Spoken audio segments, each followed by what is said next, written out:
চট্টগ্রামের লোহাগড়ায় যাত্রীবাহী বাসের সঙ্গে মাইক্রোবাসের মুখোমুখি সংঘর্ষে মা মেয়ে সহ নিহত ৮, আহত আরও ২০ জন। ঢাকায় লাইসেন্স ও ফিটনেসবিহীন ৭০,০০০ গাড়ির বিরুদ্ধে ব্যবস্থা নেওয়ার নির্দেশ হাইকোর্টের। সড়কে শৃঙ্খলা ফেরাতে সার্কুলার বাস সহ নানা উদ্যোগ।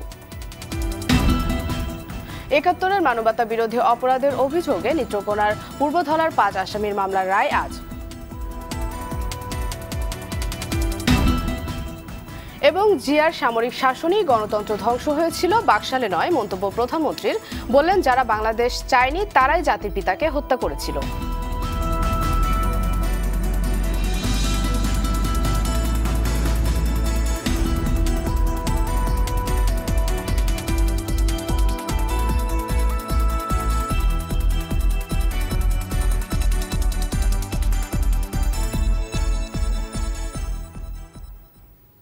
আসসালামু আলাইকুম, স্বাগত জানাচ্ছি RTV সকালের সংবাদে। শুনছিলেন মার্কেন্টাইল ব্যাংক সংবাদ শিরোনাম। আপনাদের সঙ্গে আছি আমি মনা সাদাত।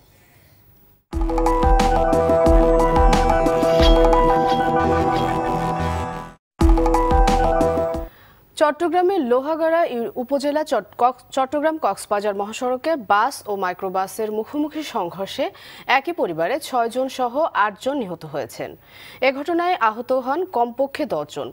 গতরাত 12:30টার দিকে এই দুর্ঘটনা ঘটে। নিহতদের মধ্যে সাদিয়া, তাসলিমা, হাসিনা, মমতাজ, নুরুল হুদা, আফজাল হোসেন এবং সাইম একই পরিবারের। পুলিশ ও প্রত্যক্ষদর্শীরা জানায়, চট্টগ্রামের লোহাগাড়ার থানার চুন্নি জাঙ্গালিয়া এলাকায় কক্সবাজারমুখী রিলাক্স পরিবহনের বাস এবং চট্টগ্রামমুখী মাইক্রোবাসের মুখোমুখি সংঘর্ষ হয়। এ সময় ঘটনাস্থলে মাইক্রোবাসে থাকা ৮ যাত্রী নিহত ও কমপক্ষে ১০ জন আহত হন। সংবাদ পেয়ে ঘটনাস্থলে গিয়ে হতাহতদের উদ্ধার করে হাইওয়ে ও লোহাগাড়া থানা, পুলিশ এবং ফায়ার সার্ভিস। পরে আহতদের চট্টগ্রাম মেডিকেল সহ বিভিন্ন হাসপাতালে চিকিৎসার জন্য পাঠানো হয়।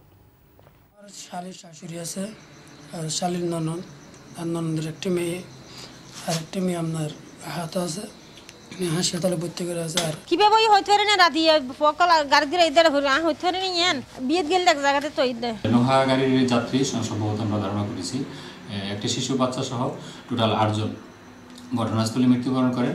আর যারা আহত ব্যক্তি তাদেরকে তাৎক্ষণিকভাবে স্থানীয় লোকজন এবং আমরা উপস্থিত হয়ে বিভিন্ন হাসপাতালে চিকিৎসা। রাজধানী সড়কে ফিটনেসবিহীন ৭০,০০০ গাড়ি চলাচল করার কারণ ব্যাখ্যা করতে BRTA রোড সেফটি পরিচালক শেখ মোহাম্মদ মাহবুব রব্বানীকে তলব করেছেন হাইকোর্ট। আগামী ৩০ এপ্রিল তাকে সশরীরে উপস্থিত হয়ে এর দায় ব্যাখ্যা দিতে বলা হয়েছে। একটি ইংরেজি জাতীয় দৈনিকে প্রকাশিত প্রতিবেদন আমলে নিয়ে হাইকোর্টের বিচারপতি মোহাম্মদ নজরুল ইসলাম তালুকদার ও বিচারপতি KM হাফিজুল আলমের সমন্বয়ে গঠিত অবকাশকালীন বেঞ্চ এই আদেশ দেন।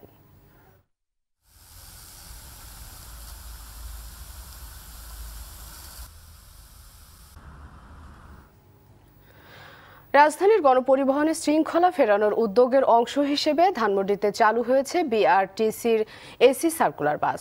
উত্তর সিটিতেও নতুন দ্বীপতল বাস চালু হয়েছে। এই মুহূর্তে থেকে সরাসরি যোগ দিচ্ছেন সহকর্মী আরাফাতুর রহমান। আরাফাত, রাজধানী সড়কের চিত্র আজ কেমন দেখছেন?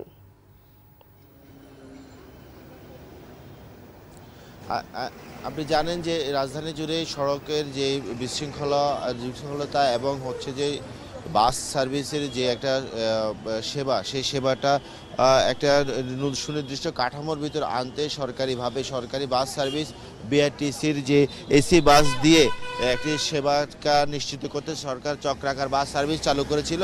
সেই চক্রাকার বাস সার্ভিসের একটি সেবা আমরা দেখতে পাচ্ছি যে এখানে বাস সার্ভিসের দেখতে পাচ্ছি। আমরা একটু ভিতরে দেখতে চাই, আমরা একটু যাত্রীদের সাথে একটু কথা বলতে চাই, যে সরাসরি আমরা একটু লাইভে আছি, যাত্রীদের সাথে একটু কথা বলতে চাই যে আসলে যাত্রীরা কি বলছেন, যে এই বাস সার্ভিসের কারণে ওনাদের সেবা কেমন পাচ্ছেন। যদিও এই বাসটি মাত্র শুরু হয়েছে, বাসটি শুরু হওয়ার কারণে আপনারা কেমন পাচ্ছেন এই সেবাটা? যদিও প্রথম দিন, তাও আপনারা কিভাবে মনে পাচ্ছেন, কিভাবে সেবা কিভাবে পাচ্ছেন? আসসালামু আলাইকুম। আমরা কিছুদিন আগেই দেখলাম রাস্তার সামনে দিয়ে দাঁড়িয়ে থাকার কারণে দুর্ঘটনা ঘটলো। আপনি সেই কাজটা করলেন মাঝ রাস্তায় আপনি দাঁড়িয়ে এই কাজটা করলেন। যাত্রী সেবাটা কেমন পাচ্ছেন? যাত্রী সেবা এখন আজকে তো কেবল শুরু, ভালোই লাগলো, আজকে ভালোই লাগলো। এটা যদি বজায় থাকে এরকম ভাবে আমরা প্যাসেঞ্জার সাধারণ যাত্রী যারা আছি আমরা উপকৃত হব ইনশাআল্লাহ। তো এইরকমই আর কি, যে যাত্রীরা এখনও যাত্রী যদিও কম দেখা যাচ্ছে, তারপরেও আমার মনে হচ্ছে যে এই সেবার কারণে এই যাত্রী সেবা আরও বাড়বে। আরাফাত, আপনাকে ধন্যবাদ। দর্শক, এতক্ষণ জানাচ্ছিলেন আমাদের সহকর্মী আরাফাতুর রহমান। ৭১-এর মানবতা বিরোধী অপরাধের অভিযোগে নেত্রকোনার পূর্বধলা উপজেলার পলাতক ৫ আসামির মামলার রায় আজ। আন্তর্জাতিক অপরাধ ট্রাইব্যুনালের চেয়ারম্যান বিচারপতি মোহাম্মদ শাহিনুল ইসলামের নেতৃত্বে ৩ সদস্যের ট্রাইব্যুনাল রায়ের এই দিন ঠিক করেন। আদালতে রাষ্ট্রপক্ষে মামলা পরিচালনা করেন প্রসিকিউটর মুখলেসুর রহমান বাদল। গেল ২৮ জানুয়ারি মামলার শুনানি শেষে এই রায় অপেক্ষমান রাখেন আদালত।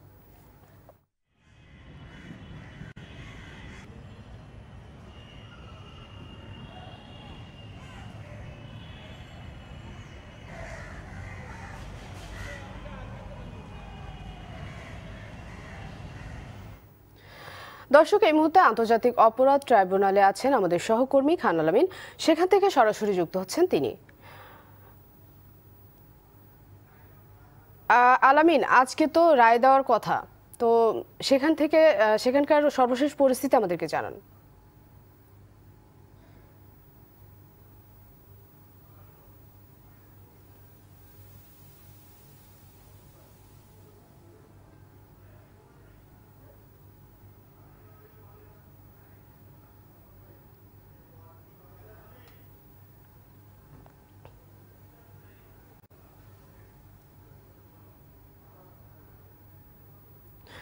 দর্শক, সংযোগটি বিচ্ছিন্ন হয়ে গেল, পরবর্তীতে আমরা তার সাথে আবার যোগাযোগ করব। চলে যাচ্ছি পরের সংবাদে। বাকশাল নয়, জিয়াউর রহমানের সামরিক শাসনই গণতন্ত্রকে ধ্বংস করেছিল বলে মন্তব্য করেছেন প্রধানমন্ত্রী শেখ হাসিনা। তিনি বলেন, বাকশাল গঠন করে জাতীয় ঐক্যের মাধ্যমে জাতিকে অর্থনৈতিক মুক্তি দিতে চেয়েছিলেন বঙ্গবন্ধু।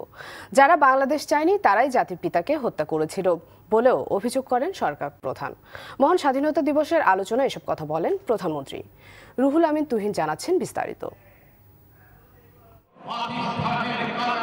পরিবারের বড় সন্তান, তাই কাছ থেকে দেখেছেন পিতার কাজ। রাষ্ট্রনীতি, রাজনীতি আর আন্তর্জাতিক বিষয়ে বাস্তবিক জ্ঞানের হাতেখড়ি তখনই। বর্তমানে বাঙালির ইতিহাসের জীবন্ত কিংবদন্তি শেখ হাসিনা। আমাদের অর্থ নিয়ে মরুভূমিতে তারা ফুল ফুটিয়েছিল, আর আমাদেরকে মরুভূমিতে পরিণত করার চেষ্টা করেছিল। ৪৮ বছর আগের পূর্ব পাকিস্তান থেকে বাংলাদেশ সৃষ্টির নানা জানা অজানা তথ্যের স্মৃতিচারণ করলেন বঙ্গবন্ধু কন্যা প্রধানমন্ত্রী শেখ হাসিনা। ইয়াহিয়া খান চেষ্টা করেছে, জিয়াউর রহমান চেষ্টা করেছে, এরশাদ চেষ্টা করেছে, খালেদা জিয়াও চেষ্টা করেছে, কিন্তু আওয়ামী লীগের শিকড় বাংলাদেশের জনগণের সাথে গঠিত। স্বাধীন দেশ পরিচালনায় বঙ্গবন্ধুর দূরদর্শিতার কথা তুলে ধরে প্রধানমন্ত্রী বলেন, মিত্রবাহিনীকে ফেরত পাঠানো ও ৩.৫ বছরের যুদ্ধবিধ্বস্ত দেশ গড়ার কাজে অভাবনীয় সাফল্য অর্জন করেছিলেন বঙ্গবন্ধু। দেশ পরিচালনায় এখনও পিতার অস্তিত্ব টের পান উল্লেখ করে বাকশাল নিয়ে অপপ্রচারের জবাব দেন শেখ হাসিনা। প্রতিটি রাজনৈতিক দল, আমাদের সেনাবাহিনী, নৌবাহিনী, বিমান বাহিনী, পুলিশ বাহিনী থেকে শুরু করে সকল প্রতিষ্ঠান, প্রশাসনের কর্মকর্তা সকলকে একটা প্ল্যাটফর্মে নিয়ে এসে দেশের আর্থ সামাজিক কাজে তাদেরকে সম্পৃক্ত করে অর্থনৈতিক মুক্তি অর্জনের জন্য এই জাতীয় ঐক্য তিনি গড়ে তুলেছিলেন। স্বাধীনতার ২৩ বছরের সংগ্রামে আওয়ামী লীগ ও বঙ্গবন্ধুর অবদানের কথা স্মরণ করে প্রধানমন্ত্রী বলেন, স্বাধীনতা বিরোধীদের ষড়যন্ত্র এখনো থামেনি। যে দল জনগণের কথা বলে জনগণের অধিকার প্রতিষ্ঠার আন্দোলন করে গড়ে ওঠে, সেই দলই হচ্ছে প্রকৃত গণতান্ত্রিক রাজনৈতিক দল। আওয়ামী লীগ ক্ষমতা আসার পরই এদেশের মানুষ সত্যিকারভাবে গণতন্ত্রের স্বাদ পেয়েছে। ওই ক্ষমতার উচ্ছিষ্ট বলে অবৈধভাবে ক্ষমতা দখলকারীদের হাতে সৃষ্ট রাজনৈতিক দল কখনোই ওটা গণতন্ত্র দিতে পারে না, দেশের মানুষের কল্যাণও করতে পারে না। সমৃদ্ধ বাংলাদেশ গড়তে সংগঠনকে উন্নত করার আহ্বান জানিয়ে জাতির পিতার আদর্শ ধারণ করে ত্যাগের মনোভাব নিয়ে প্রতিটি নেতাকর্মীকে কাজ করার পরামর্শ দেন দলীয় প্রধান শেখ হাসিনা। রুহুল আমিন তুহিন, RTV, ঢাকা। উপজেলা পরিষদের চতুর্থ ধাপের নির্বাচনকে কেন্দ্র করে জমে উঠেছে পটুয়াখালী ও পিরোজপুরের ভোটের মাঠ। ব্যানার পোস্টারে ছেয়ে গেছে রাস্তাঘাট আর অলিগলি। ভোটারদের দাঁড়ে দাঁড়ে যাচ্ছেন প্রার্থীরা, দিচ্ছেন নানা প্রতিশ্রুতি। তবে যোগ্য ব্যক্তিকেই ভোট দিতে চান ভোটাররা। প্রতিনিধিদের পাঠানো তথ্যচিত্রে আরও জানাচ্ছেন মাসুদ মুস্তাহিদ। পটুয়াখালী জেলার ৭টি উপজেলা পরিষদ নির্বাচনের প্রচার প্রচারণা জমে উঠেছে। চৈত্রের তাপদাহ উপেক্ষা করে প্রার্থী ও তাদের কর্মী সমর্থকরা ছুটছেন ভোটারদের দ্বারে দ্বারে। প্রার্থীরা দিচ্ছেন মাদকমুক্ত ও আধুনিক উপজেলা গড়ে তোলা সহ নানা প্রতিশ্রুতি। প্রধান বিরোধী দল বিএনপি সহ অন্যান্য রাজনৈতিক দল নির্বাচনে অংশগ্রহণ না করায় এবারের উপজেলা পরিষদ নির্বাচন ভিন্ন রূপ নিয়েছে। লড়াইটা হচ্ছে আওয়ামী লীগের সঙ্গে দলের বিদ্রোহী প্রার্থীদের। একই অবস্থা পিরোজপুরেও। নির্বাচনে ৩টি পদে ৬৯ জন প্রতিদ্বন্দ্বী প্রার্থীর মধ্যে ৫১ জনই ক্ষমতাসীন দল আওয়ামী লীগের। ভোটাররা বলছেন দল কোনো ফ্যাক্টর নয়, সৎ ও যোগ্য প্রার্থীকে ৩১শে মার্চ নির্বাচিত করবেন তারা। রাস্তাঘাট, কালভার্ট, ব্রিজ উন্নয়নের যারা অগ্রগতি কাজ করবে তাদেরকে ভোট দিতে চাই। যারা জনগণের মনের কথা বলবে, যারা জনগণের আস্থা অনুযায়ী কাজ করবে, শিক্ষা প্রতিষ্ঠান করবে, দেশের জনগণের মঙ্গল হবে, তারই আমরা ভোট দেব। আমি মাকড়ায় বিশ্বাস্ত না, কাজে বিশ্বাস্ত। আমি ব্যক্তি যে ভালো তাকে আমরা ভোট দেব। এদিকে নির্বাচনকে অবাধ, সুষ্ঠু ও নিরপেক্ষ করতে সব ধরনের ব্যবস্থা নিয়েছে নির্বাচন কমিশন। মাসুদ মুস্তাহিদ, RTV। এবার প্রবাসী সংবাদ। কুয়েত, সংযুক্ত আরব আমিরাতের দুবাই, জেদ্দা ও অস্ট্রেলিয়া প্রতিনিধির পাঠানো তথ্যচিত্রে প্রবাসী সংবাদ জানাচ্ছেন মুজাহিদ আহসান। ২৬শে মার্চ মহান স্বাধীনতা ও জাতীয় দিবস উপলক্ষে কুয়েতে বাংলাদেশ দূতাবাসের মাল্টিপারপাস হলরুমে বিভিন্ন কর্মসূচির আয়োজন করা হয়। রাষ্ট্রদূত SM আবুল কালামের সভাপতিত্বে ও কাউন্সিলর ও দূতালয় প্রধান মোহাম্মদ আনিসুজ্জামানের সঞ্চালনায় এতে উপস্থিত ছিলেন সামরিক attache brigadier general Shah Sagirul Islam, councillor Zahirul Islam Khan, BMCর commander brigadier general Abul Mansur Mohammad Ashraf Khan, কুয়েতের সোনালী ব্যাংক প্রতিনিধি মোহাম্মদ জাকির হোসেন মজুমদার, বিমানের কান্ট্রি ম্যানেজার হাফিজুল ইসলাম সহ বাংলাদেশ কমিউনিটি, কুয়েতের বিভিন্ন শ্রেণী পেশার প্রবাসী বাংলাদেশিরা। স্বাধীনতা ও জাতীয় দিবস উপলক্ষে জেদ্দা কনসুলেট প্রাঙ্গণে জাতীয় সঙ্গীত পরিবেশনের মধ্য দিয়ে পতাকা উত্তোলন করেন কনসাল জেনারেল FM বোরহানুদ্দিন। শহীদদের স্মরণে শ্রদ্ধার্ঘ্য অর্পণ করেন অনুষ্ঠানে আমন্ত্রিত অতিথিরা। এরপর কনসাল সালাউদ্দিনের সঞ্চালনায় আলোচনা সভা অনুষ্ঠিত হয়। সভার শুরুতেই পবিত্র কোরআন তেলাওয়াত শেষে দিবসটি উপলক্ষে দেয়া প্রেসিডেন্ট, প্রধানমন্ত্রী, পররাষ্ট্রমন্ত্রী ও পররাষ্ট্র প্রতিমন্ত্রীর বাণী পাঠ করা হয়। এ সময় বাংলাদেশের স্বাধীনতার তাৎপর্য তুলে ধরে বক্তব্য রাখেন জেদ্দা কনসুলেটের কনসাল জেনারেল। এই প্রথম বিশ্বের উঁচু টাওয়ার দুবাইয়ের বুর্জ খলিফায় বাংলাদেশের মহান স্বাধীনতা দিবস উপলক্ষে জাতীয় পতাকা প্রদর্শিত হলো। 25 সেকেন্ড স্থায়ী এই প্রদর্শনীর জন্য প্রবাসী সহ সারা বিশ্বের বাংলাদেশিরাই আনন্দ ও উচ্ছ্বাস প্রকাশ করেছেন। এর আগেও বিভিন্ন দেশের জাতীয় দিবসে এ ধরনের প্রদর্শনীর আয়োজন করে আমিরাত সরকার।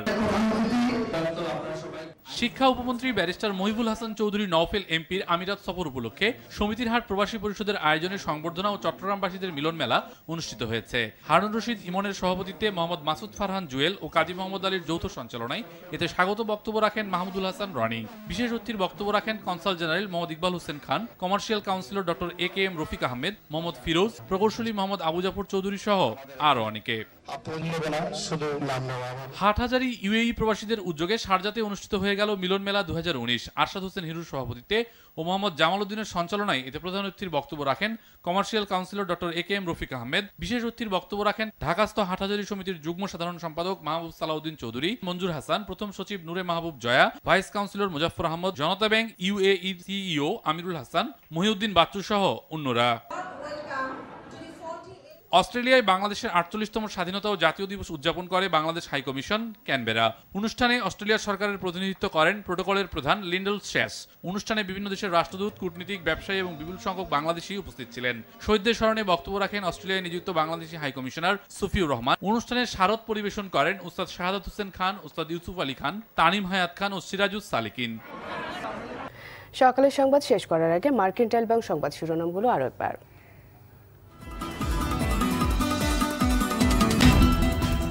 চট্টগ্রামের লোহাগড়া যাত্রীবাহী বাসের সঙ্গে মাইক্রোবাসের মুখোমুখি সংঘর্ষে মা মেয়ে সহ নিহত 8, আহত আরও 20 জন।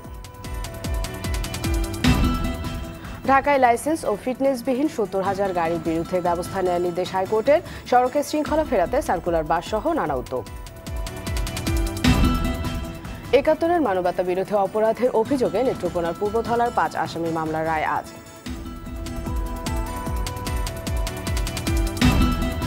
এবং জিয়ার সামরিক শাসনই গণতন্ত্র ধ্বংস হয়েছিল, বাকশালে নয় মন্তব্য প্রধানমন্ত্রীর।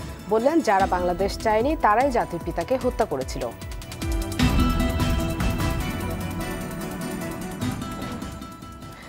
সকালের সংবাদ এই পর্যন্তই। আর টিভির সবশেষ সংবাদ জানতে যে কোনো মোবাইল ফোন থেকে 2414 নম্বরে ডায়াল করুন। আর মোবাইল ফোনে সংবাদ দেখতে অ্যাপ স্টোর, গুগল প্লে বা উইন্ডোজ স্টোর থেকে ডাউনলোড করুন আর টিভি অ্যাপস। এছাড়াও তাৎক্ষণিক ও বিনোদন সংবাদ জানতে বিশ্বের যে কোনো প্রান্ত থেকে ভিজিট করুন facebook.com/rtvonline এবং youtube.com/rtvdigitals। এতক্ষণ সঙ্গে থাকায় ধন্যবাদ সবাইকে।